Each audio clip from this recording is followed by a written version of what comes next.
Can you tell us how playing drums in a weekend band kind of jump-started your voice acting career?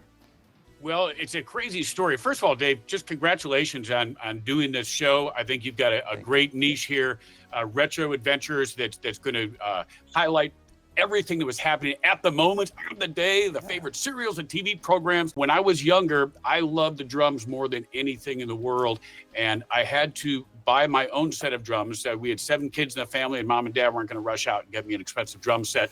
So I saved up money from shoveling snow and raking leaves and painting and all kinds of odd jobs. And I bought a set of drums for $450, Rogers drums. And I started to play, and I thought I was going to be the next rock star, right? But I soon realized that probably wasn't going to happen. And I had another equal love and passion for acting.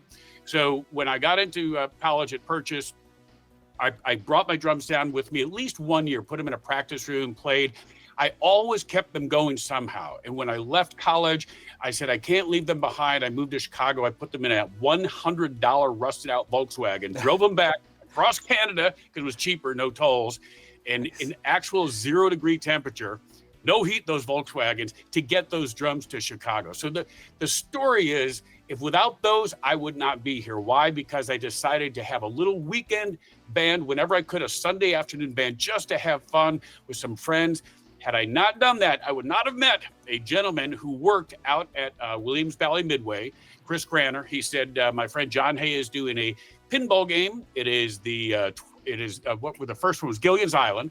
And he said, you're an actor, you're kind of funny, you could probably do some impressions. Could you do Mr. Howell? I go, do Mr. Howell? I'd rather do Marianne or Ginger. You know, how much does it pay? $50. I'll do Mr. Howell. You know, throw in another 25. I'll do the Skipper and Gilligan, you know?